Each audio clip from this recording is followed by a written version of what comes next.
Have you ever been told, either directly or subtly, that you weren't enough without them? That somehow, your value was tied to their presence, their approval, their attention? It's a deeply unsettling feeling, one that wraps around your confidence like a vice. And yet, many of us have found ourselves in that exact space, where someone mistook our silence for dependence, our loyalty for weakness, our grace for need. Why does this happen? Why do people so often confuse composure with powerlessness? The truth is, in a culture obsessed with noise, attention, and dominance, calmness feels like submission, and patience feels like permission. But here's the pivot. What if all of that stillness wasn't weakness at all? What if it was strategy? What if the very traits they underestimated were the ones that would lead to your transformation? Let's break a common belief that's holding millions back. The idea that silence is compliance, that choosing peace means you're powerless. That belief isn't just false, it's destructive. Because it gives manipulative, insecure people the illusion that they hold all the cards.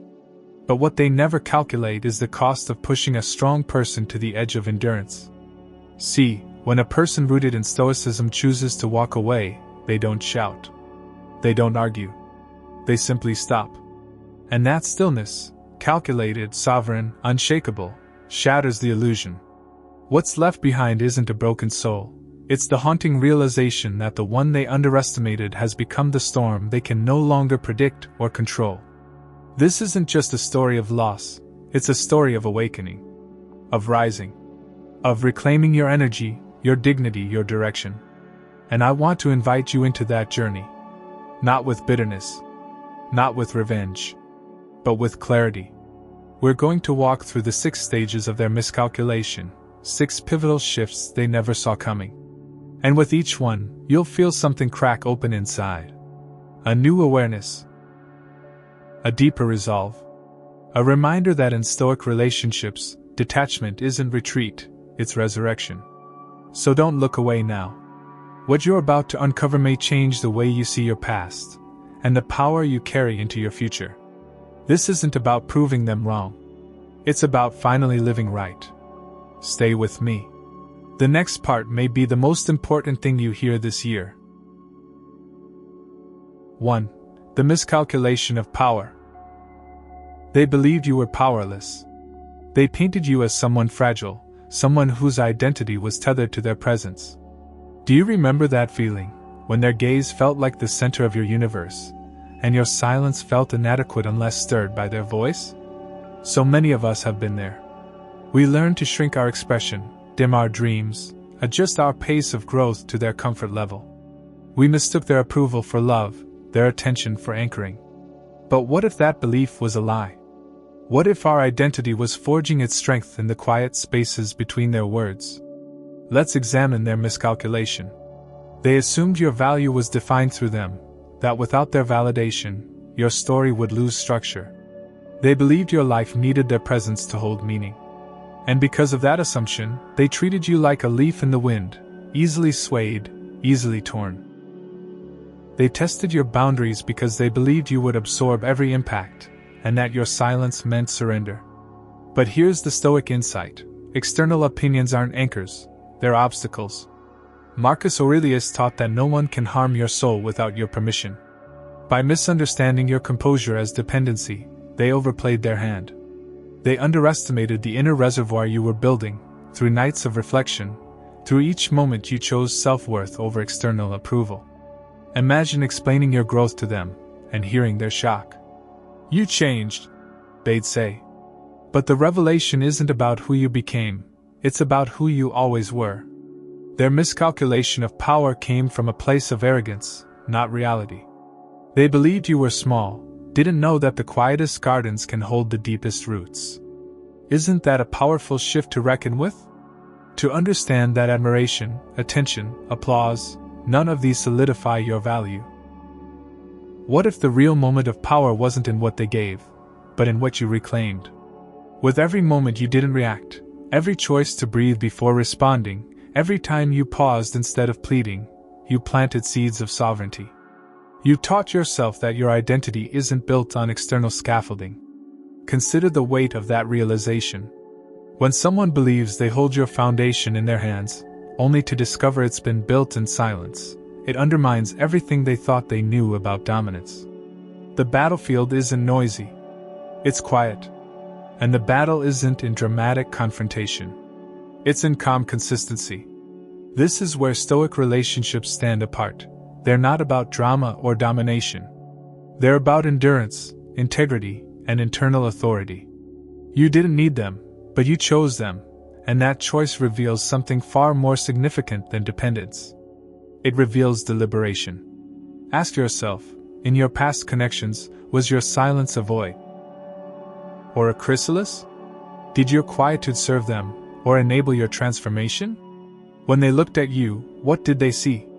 Did they hear fear? Or did they hear the steady echo of self-possession? Many mistakes happen when people mistake stillness for emptiness. They don't hear the chamber of resilience inside you.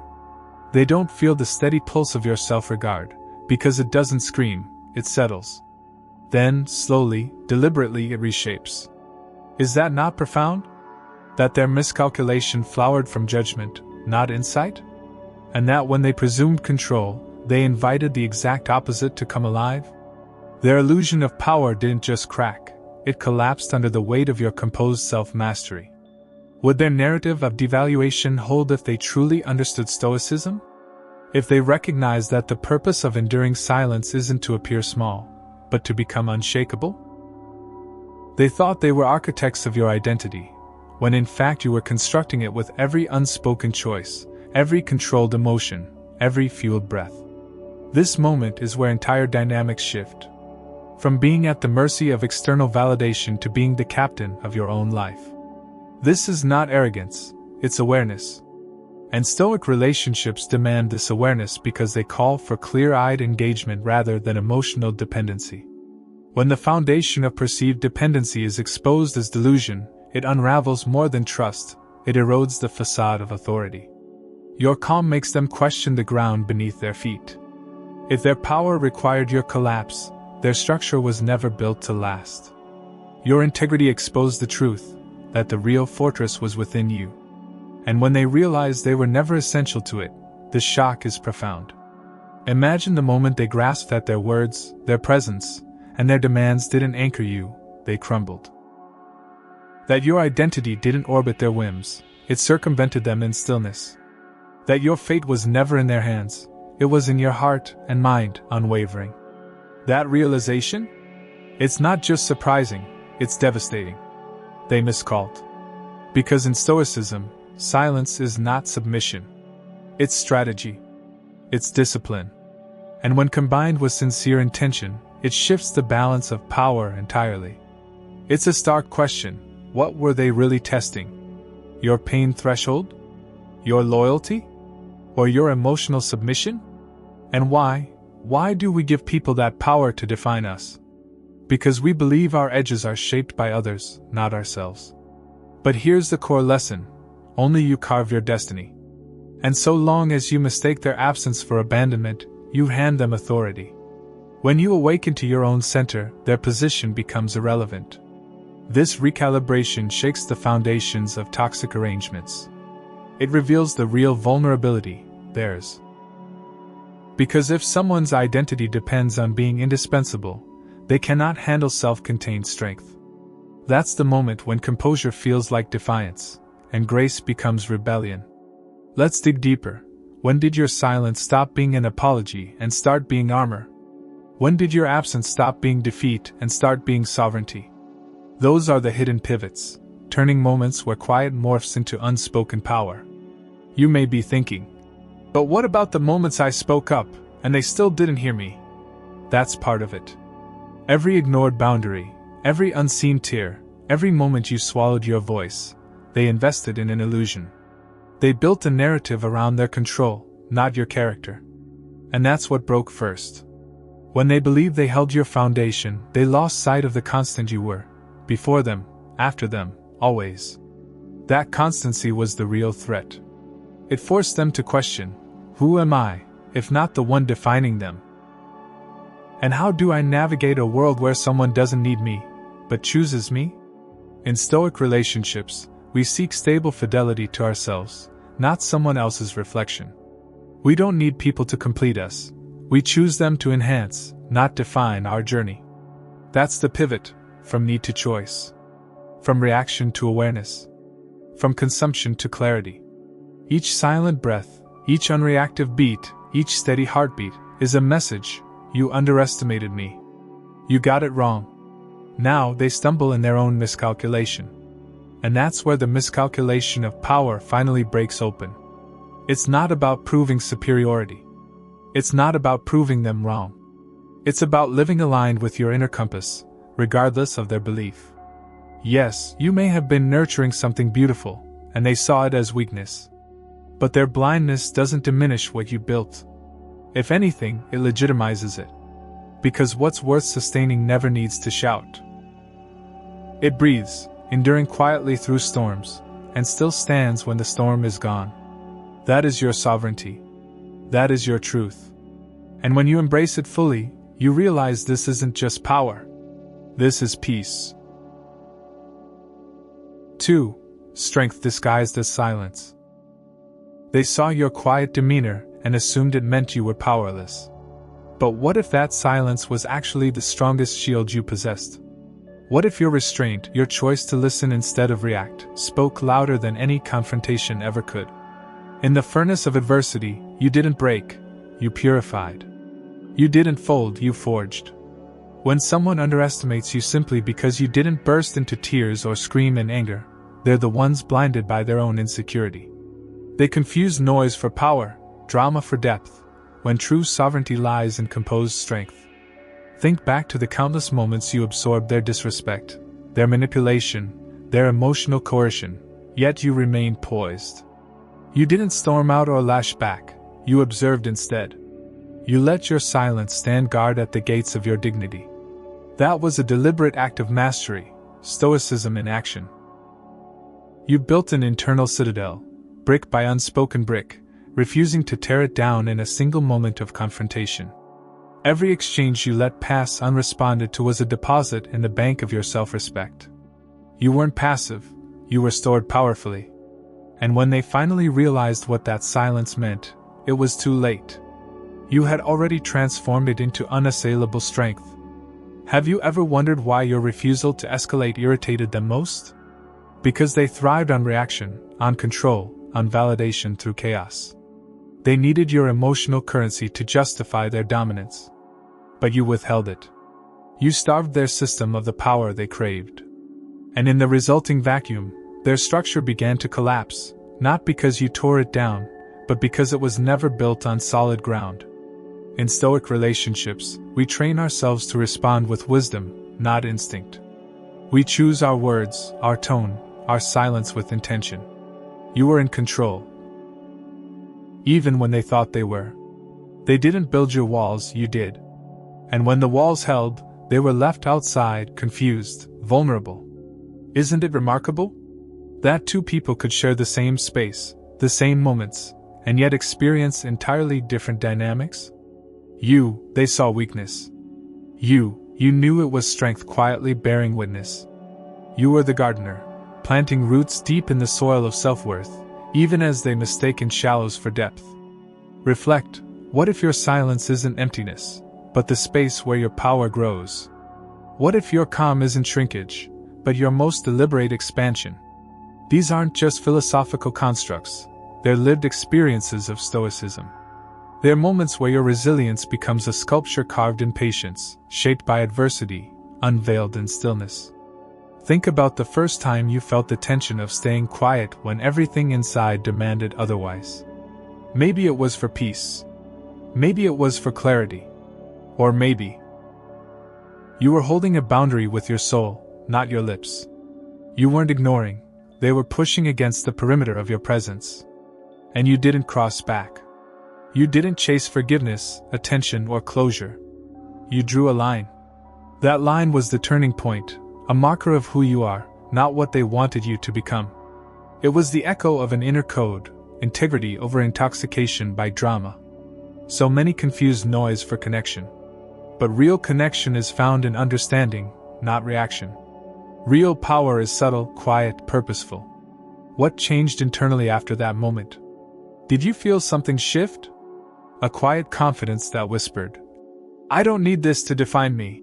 Did you start to see your worth outside their reflection in your eyes? That shift, small at first, is seismic. It reorients your entire trajectory. One shift in perception, one moment of unwavering calm, and everything else loses its magnetic pull. By embodying that silent power, you became the storm they never wanted to forecast. They thought they held the microphone of your emotions, but found the channel was muted. They tried again, they spun again, but you didn't dance to their tune. They expected you to crash, to react, to reveal your inner fracture. Instead, you revealed your inner fortress. This is the essence of Stoic relationships. They value inner alignment over outer performance. They hold grace as armor and reflection as weapon. Silence isn't absence, it's strategy. Calm isn't capitulation, it's command.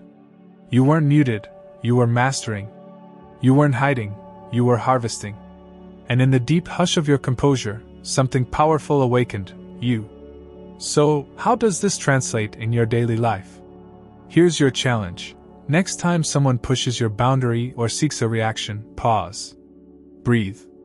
Let them test the air and realize the echo they expect isn't there. Observe your rising heartbeat, your steady footing.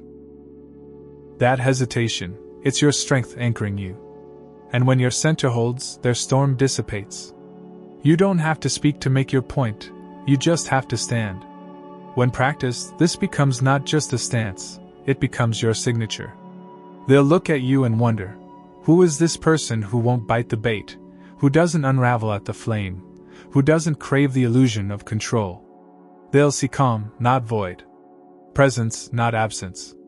And eventually, they'll see value so undeniable, they'll be left asking themselves what they ever brought to the table. That day may come quietly.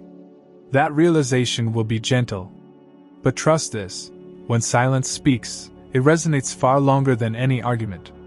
And when they finally hear it, it will echo in the chambers of their regret.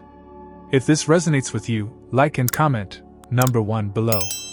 Tell me when your silence revealed your strength. Subscribe for more insights into Stoicism and unlocking your power through calm conviction. Let's continue building life not around their reactions, but around our own resilience, and let that resilience lead us to freedom. 3. The turning point, detachment over reaction. Have you ever noticed how our greatest breakthroughs often arrive in silence? That one moment when everything inside us screams to react, to engage, to prove ourselves, yet we choose stillness instead? That choice is the pivot. It's the turning point where control shifts from the external chaos of others to the internal clarity of our own center. This is the moment your life stops orbiting their drama and begins aligning with your own values. Picture yourself standing at an emotional crossroads. On one side, the urge to explain, to justify, to break down their defenses with your words. On the other side, the pull toward withdrawal, quiet, deliberate, almost surgical. Which path has more power? For most of us, that moment of choosing detachment is terrifying. We've been conditioned to believe that silence equals defeat. But here's the Stoic revelation: detachment isn't defeat, it's sovereignty. What if the loudest echo isn't found in your protest, but in your absence? What if the true reaction isn't what you say, but what you don't? Many people confuse politeness with permission. They mistake your civility for consent. They see your refusal to argue as weakness, not restraint. But you knew better. You understood that to disengage from toxicity, you didn't need fireworks. You needed finality. And finality doesn't come with echoes, it comes with stillness. In that moment, the balance tipped. You didn't crumble. You didn't chase. You simply stepped away, on your own terms. And what they saw next wasn't the collapse they expected. It was your evolution in motion, unforced, unembellished, unstoppable. You walked into your own integrity and left behind their emotional snares. That step isn't just a boundary, it's a declaration. Ask yourself, when was the last time you chose silence over turmoil? Can you feel the aftermath, the calm that whispered, "I am still whole"? That calm isn't empty, It's a score you wrote with self-control. The crescendo isn't drama. It's dignity. Their confusion followed. They couldn't compute, because their strategy relied on triggering you. They projected, they manipulated, they assumed they'd have your reactions on repeat. But when those reactions didn't come, everything transformed. Suddenly it wasn't about winning your attention, it was about guarding theirs. They realized your presence had been voluntary, and that you could just as calmly exit. That is the power of detachment in Stoic relationships. Not because it's cold, but because it's cultivated. Not because you don't care, but because you care enough about yourself to preserve your peace. Detachment isn't disconnection, it's this: reclaiming your emotional sovereignty. What about the guilt that often follows? Many of us carry a whisper of doubt. Am I being too harsh? Too cold? Too distant? Let me remind you, when you detach from disrespect, you don't become the villain, you become the victor. You aren't running away. You're exiting a stage that never belonged to you. Rarely do others question their own impropriety.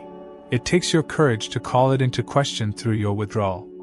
Consider this: in the absence of your reaction, their justification unravels. Without an audience, the manipulation lacks meaning. Without your emotional payoff, their games are revealed. You're not avoiding conflict, you're exposing it. You're not ending a dialogue, you're ending an illusion. Have you ever watched someone try one last time to get your attention after you stopped responding? They parrot old narratives, demand explanations, attempt to guilt or shame you back into play. But you stand firm. Again, silence. Again, detachment. Again, it dawns on them: nothing works anymore. Your exit isn't casual, it's catalytic. Your boundary isn't fragile, it's final. In that silence, you begin to hear your own priorities again. You start to inhabit space that's been neglected by the noise of their needs. What previously felt like emptiness now feels like open sky. And with that open sky comes possibility, self-discovery, new connections, radical self-care. When you stop reacting for their sake, you start responding to your own life. That shift changes everything. It's why Stoicism isn't self-denial, it's self-alignment. It's why detachment isn't defeat, it's autonomy. And it's why surrendering the stage to them isn't loss, it's liberation. Reflect: what dreams have you silenced in order to maintain their narrative? What boundaries have you eroded just to keep the peace? What pieces of yourself did you sacrifice thinking it would make you part of something? In that turning point, when you choose detachment over reaction, the question becomes: can you reclaim those parts now? Because detachment doesn't just end dynamics, it invites rebirth. And rebirth is messy, intimate, and entirely yours. Your detachment whispers to the world: I am free from what doesn't serve me. I am not consumed by what I cannot change. I am whole without their presence. That whisper? It's louder inside. It resonates in your decisions, in your relationships, in your priorities. It becomes your rhythm, slow, deliberate, unshakable. Friends, this isn't about being unkind. It's about being uncompromised. Detachment in Stoic relationships is not about punishing others, it's about preserving your own soul. When you react less, you reclaim who you are. When you walk away, you invite in what's better. When you align your actions with your values, you outgrow what was never right. Are you ready to honor that turning point? To stand still in the storm? The power isn't in your words, it's in your will. Not in your outrage, but in your restraint. Not in your pain, but in your peace. If this reached something inside you, take that energy silently. Let it fuel your next moment of quiet choice. Let it inform your next step of self-respect. You don't have to shout, just stand. You don't need to explain, just exist. You don't have to fight, just hold. And in doing so, you'll notice something strange. Nothing of real value has been lost. Rather, everything has been found. 4. The rise reclaiming self-worth. They believed your absence meant defeat, but what they didn't anticipate was the sunrise that followed. In the aftermath of silence, something remarkable happened. You began to reclaim who you truly are. Free from the pressure of meeting someone else's expectations, you started to breathe. Realize that for too long, you dimmed parts of yourself to fit a definition not your own. You adjusted your dreams, your voice, even your smile, anything to avoid their disapproval. Yet as you withdrew, you discovered the worth you pushed aside. Your rise wasn't instant, it was gradual, steady, and fundamentally internal. At first, there was relief, a lightness in your chest, a loosening of tension in your shoulders. You noticed your mind clearing, no more replaying toxic patterns or chasing old pain. What emerged wasn't empty space, it was possibility. You remembered dreams you abandoned, people you stopped being, the spark you let go out. Have you ever walked through your day and felt lighter, as if a constant weight had been lifted? That's your worth, rediscovered. In the quiet, you began to realign with purpose. What used to feel impossible felt compelling again. You started pursuing projects, conversations, even quiet routines that resonated with your values, not theirs. In these small acts, you rewrote your identity, not as someone who needed their approval, but someone who chooses their own direction. This is the true core of Stoicism. When external structures collapse, you don't collapse, you recalibrate. You anchor to an internal compass that doesn't falter when external storms rage. Your rise was not about proving them wrong, it was about proving you right. It was a reckoning with dormant confidence, with the fierce belief that you matter, whether they choose you or not. Ask yourself, which version of you did you neglect? The one filled with passion? The one who stood for truth without apologizing? The one who knew that love, respect, loyalty aren't things to beg for, but to award where they're earned. Now that version is re-emerging, stronger than ever. And it's not just about you. Your rise becomes evidence, proof that Stoic relationships aren't built on scarcity, but on alignment. You choose allies who enrich you, not those who demand you shrink. You value peace, not chaos. You trust actions more than excuses. And you understand that the value you lost in being taken for granted is reclaimable. More so, it's renewable. This shift echoes outward. People notice your steadiness, your clear boundaries, your intentional presence. They sense something unshakable. And in many ways, your unseen transformation becomes the loudest message that you're not broken, you're awakened. That you're not lost, you're guided. That you're not small, you're sovereign. This transformation is your testament to Stoicism in practice. You didn't just survive their departure. You used it as a catalyst to expand beyond it. You realized that some doors close not to punish you, but to guide you toward greater alignment. And as painful as separation was, it became fertile ground for your growth. In those moments of stillness, of self-remembering, of quiet resolve, you were planting seeds. Now, as they sprout, your life blossoms in unexpected ways, renewed confidence, deeper peace, clarity of purpose. You walk differently now, less for their reflection, and more for your own direction. Isn't it liberating to realize that your worth doesn't have an expiration date? That it wasn't contingent on their love, attention, or validation? That your value is inherent and invincible? When you rise like this, you teach them, and maybe others, that you are not an anchor to drag behind them. You are the sails guiding your own journey, regardless of fair winds or following seas. Here's the challenge: continue to steward this newfound dignity. Build habits that honor the clarity you found. Surround yourself with people who cheer you on, not ones who dim your light. Invest in work, creativity, reflection, anything that reminds you who you are apart from their memory. Because rising isn't just a moment, it's a movement. And it's yours to sustain. Your presence now speaks volumes. You walk into rooms lighter, speak from conviction, radiate calm intensity. Where before they expected you to shrink, now they see you standing taller. This reclamation of self isn't loud, it's steady. It's not performative, it's rooted. And if you continue down your path, every step forward will stand as quiet testament to the power of self-possession. This is what it means to thrive after detachment. To rise not from spite, but from sovereignty. To rediscover your voice not to be heard by them, but to honor your own truth. To find peace not because they apologized, but because you forgave yourself for needing permission to be yourself. Friends, if this resonates, if you've rediscovered that quiet confidence within, like and comment number 1 below. Share what small act of self-rediscovery feels most alive to you. And if you're here for more guidance in building personal sovereignty, Stoic relationships, and deeper self-connection, subscribe for weekly content rooted in Stoicism. Let's continue this journey together, one of rising, rebuilding, and unwavering self-worth. 5. Their collapse, facing the silence. There's a moment, after you detach, when those who once believed they had you under control begin to unravel.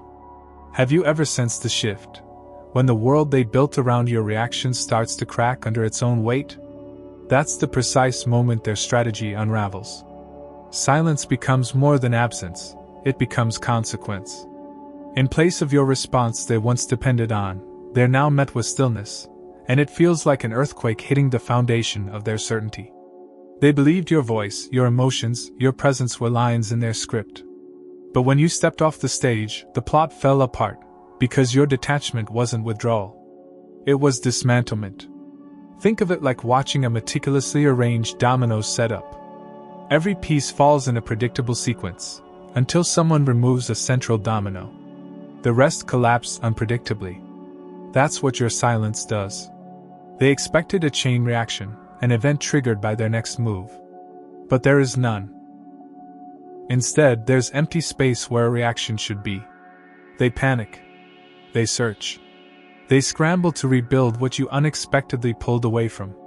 What they encounter in this void is discomfort, confusion, and undeniable truth. They built their identity on control that never truly existed. In their absence of your emotional submission, they begin testing every theory of reconnection. They relive past arguments and replay old comforts.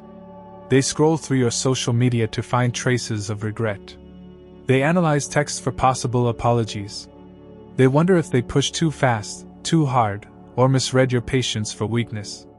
But the harder they reach, the more distant your peace becomes. Their unraveling accelerates because every attempt to regain control only reinforces their loss of it. Ever been on the other end of that? Ever tried to call someone back after they've gone quiet, and felt the silence answer in return? That silence is suffocating. It proliferates doubts. It invites exposure. And for someone who built their worth on being needed, every unreturned message and unanswered prompt becomes a mirror reflecting their insecurity. The collapse is not just emotional, it's psychological. They begin questioning their decisions, their narrative, their power. Who am I, if I'm no longer needed? What do I mean, if my presence is tolerated but not required? It's a crisis rooted not in absence, it's rooted in identity. And once identity wavers, so does any vestige of control. Your silence didn't speak. It resonated. But notice, this isn't about punishment. You didn't ghost them to hurt. You walked away to heal. Yet healing is contagious in the vacuum it leaves behind. You never set out to destroy, you simply chose yourself. And in that choice, they confronted their own reflection, and what they saw wasn't confidence. It was dependence, not dominance. It was a facade that couldn't survive your quiet departure. There's a certain irony in their unraveling. While you draw deeper into your center, they drift through uncertainty.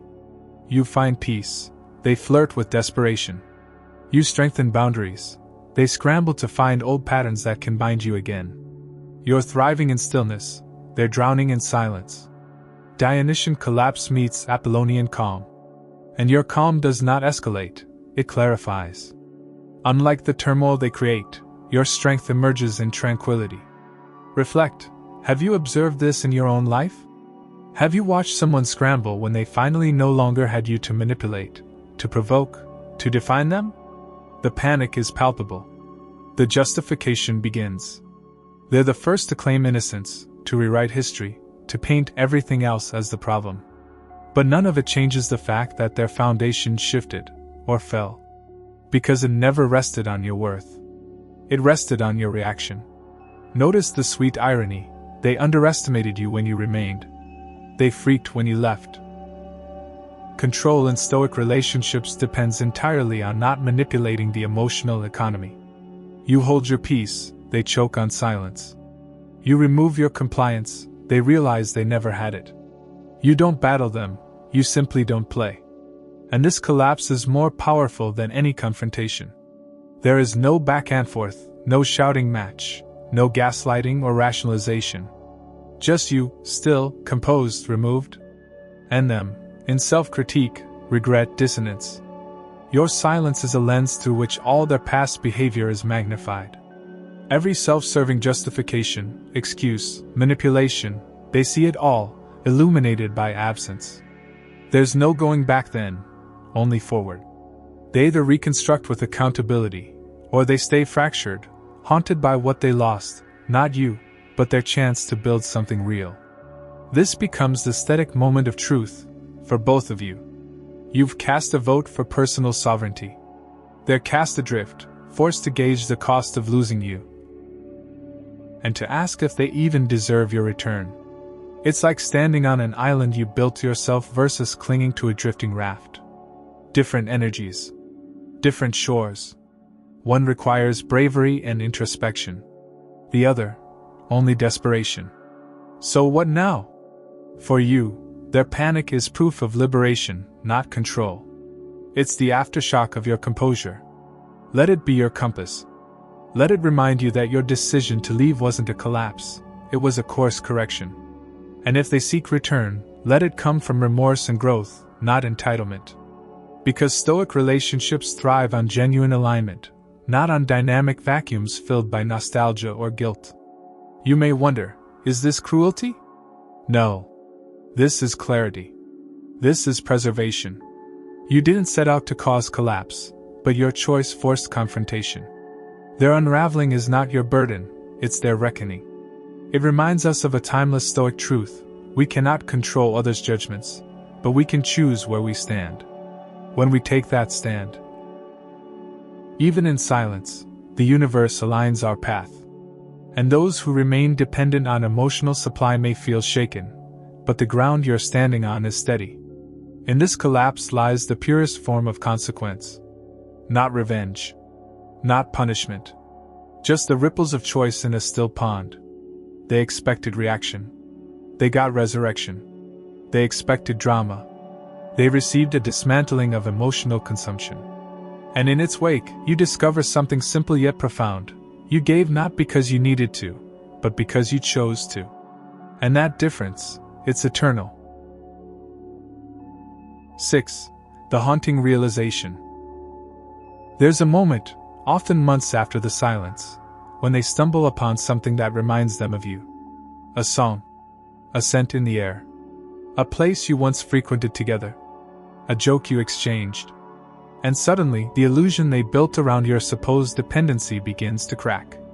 That ache in their chest, that hollow echo in their thoughts, it's the haunting realization that the person they thought they controlled never needed them. They chose to be there. They chose to stay. And in that realization lies a reversal so profound it can reshape legacies.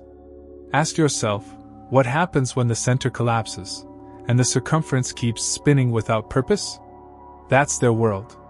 They chase ghosts of interactions, scouring photos, rereading messages, hoping for closure or confession or the validation they once traded in. But you don't respond. Because you've discovered something much deeper: freedom that can't be bargained for, reclaimed self that can't be bargained over. It's not enough for them to see you thriving, they must endure the knowledge that they're not the reason. That your growth, your calm, your clarity, they weren't gifts granted to them. They were discoveries you made about yourself. And in realizing this, they're haunted, not by what you did, but by what they never did. They never cultivated you. They never listened. They never aligned. They never chose to match your integrity. And so, now, every look at your life echoes their misalignment. This isn't about revenge. It's about ownership of your journey. In their haunting, they're confronted with the narrative they tried to own, but could never write. That narrative belonged to you. You rewrote it in stillness, in reflection, in steady steps. And now, every milestone you cross underscores their absence. Every project you launch without them further dissolves their perception of your need. What if you woke up one day realizing that your presence had been a mirror for their complacency? That they needed you to contrast with themselves, to feel in control? And what if, on that same day, you also realized you didn't need them, and that realization carried a kind of peace that radiated from your core outward, unshakable and warm and whole? That peace is your prize. That radiant wholeness, your victory. They may question whether you changed. They may argue that you became cold or distant. But their words reveal more about their fear than your reality. Because your transformation wasn't a betrayal, it was a blossoming. Yes, it may feel like you abandoned them, but you didn't. You abandoned the story that they wrote for you, a story of dependency, inadequacy, mutability. You stepped into a new narrative of choice, sovereignty, and self-directed growth. As that haunting realization settles into their bones, they might seek reconnection, not out of love, but out of regret. They may attempt to rewrite history, excuse their actions, offer apologies. But here's the critical test. Will they come to match your clarity, or manipulate their way back into the void you left? This moment, when they finally grasp your sovereignty, is also the moment when Stoic relationships demand accountability. Not for their comfort, but for your continued integrity. In Stoicism, acknowledging someone's transformation isn't about rejection, it's about recognition. You don't need them in your environment, but you can honor what you once shared, provided it's genuine and rooted in respect. If they attempt to return for control, for validation, for emotional supply, they're entering a space they never built. That boundary is sacred, protected by the work you've done in silence. Let's bring this home. Imagine they reach out, an apology laced with expectation. Do you respond with old habits or with new autonomy? Do you revive the soil where they once planted uncertainty? Or do you let the haunting realization remain a lesson, not an invitation? The answer defines your freedom. You might worry. Will this solitude turn into loneliness? Will this clarity look like coldness? Stoic relationships teach that solitude isn't the enemy, it's the crucible where self-respect is forged. When you stand alone, you learn you're enough. When your heart quiets, you find clarity. And when your presence becomes optional, you realize worth is never conditional. So yes, they'll be haunted by the person you were, and the person you became without them. That haunting is less a curse and more a testament. Because transformation, when internal, radiates outward in ways that unsettle. When peace becomes your voice, growth becomes your language, and serenity becomes your signature, they're bound to notice. And in noticing, they'll reckon with their own choices. That reckoning pains them because it reveals what they lost, not just you, but the opportunity to engage in mature connection. Not just companionship, but mutual stewardship of values and dignity. Not dependence, but partnership. Now they watch you flourish. You didn't become bigger to spite them, you simply stopped limiting yourself to fit their mold. And that freedom scares them more than confrontation ever could. What they feel now, regret, longing, confusion, isn't longing for you. It's longing for who they hoped you were. But you're no longer abiding by their story. And that's what scars them, the loss of narrative control. And there's no rewrite available, only the unfolding of your journey. Now the space unfolds for you. This full cycle, from miscalculation to collapse to haunting realization, it closes not with an ending, but with an opening. You're walking into spaces built by your design. You're curating connections that don't require sacrifice. You're aligning your time, energy, heart with values, not validation. In this, your life becomes a testament to stoicism, to sovereignty, to self-renewal. This is your new way forward. Not defined by who left, but by who you remained. Not diminished by being misunderstood, but elevated by being unwavering. Not trapped by their regrets, but liberated by your emergence. If this resonated with you, if you've felt this haunting echo of past connections, like and comment, number 1, below. Share your most powerful moment of realization. And if you're grounded in self-governance, transformation, stoic relationships, subscribe to continue the journey we're building, together, in peace, and sovereignty. Thank you for your presence here. Here's to lasting growth, quiet victories, and destinies shaped from within. As we come to the end of this journey, they thought you needed them, now they're crushed by regret. It's essential to pause and understand everything that has unfolded. We began with a misconception of power, journeyed through the revelation of silent strength, witnessed the turning point of deliberate detachment, celebrated the rise of self-worth, watched their collapse in reaction to your serenity, and finally observed the haunting realization awakening within them. Now, in this final act, we reflect on how all these pieces amplify your transformation and set the stage for continuing sovereignty. Ultimately, the truth is that you are not who they made you. Their judgment, expectations, and control attempts were fleeting shadows, not architects of your soul. You learned that the foundation of your identity was never secured by their presence or approval. Rather, it was shaped by your capacity for stoic relationships, for resilience, for a steady purpose. You discovered that composure isn't opacity, it is character. Discretion is not disinterest, but self-discipline. Steadiness isn't stagnation, but centered evolution.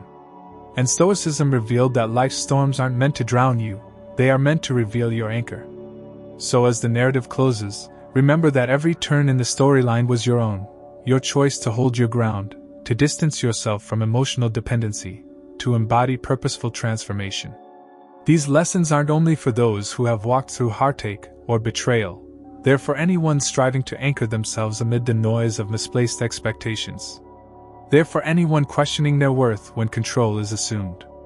They're for anyone who realizes that stoic relationships begin with the simplest, yet most profound truth: your inner peace is non-negotiable and entirely your own. In this concluding chapter, ask yourself, will you preserve this sovereignty when comfort tempts you to slip back into old dynamics? Will you allow your rise to occur without external affirmation? Will you carry this clarity forward, even when others respond with confusion or longing? The answers to these questions define your path, toward ongoing expansion, or toward retreat into familiar illusions of dependency. The beauty of choosing your own direction is that it continuously renews itself. Your self-worth isn't a state to arrive at. It's a practice, a rhythm, a lifestyle. It's choosing stillness over storm, assurance over agitation, autonomy over acquiescence. So own the rhythm you've written. Let every calm victory remind you that you aren't diminished by their low expectations. You're elevated by your intentional strength. Let every reflection in your fulfilled life affirm that you didn't need permission to reclaim your narrative, you just needed sovereignty. Let every moment of quiet stability be all the applause you ever required. As this video concludes, carry this with you: you didn't break. You became. The world around you may change, but the truth within you remains immutable. You are more than who left, more than who underestimated you, more than any narrative that tried to contain your worth. You are whole. You are steady. You are, in this moment and every moment beyond, sovereign. Thank you for being present through this exploration. May your future be guided by clarity, resilience, and the unwavering power of your inner compass.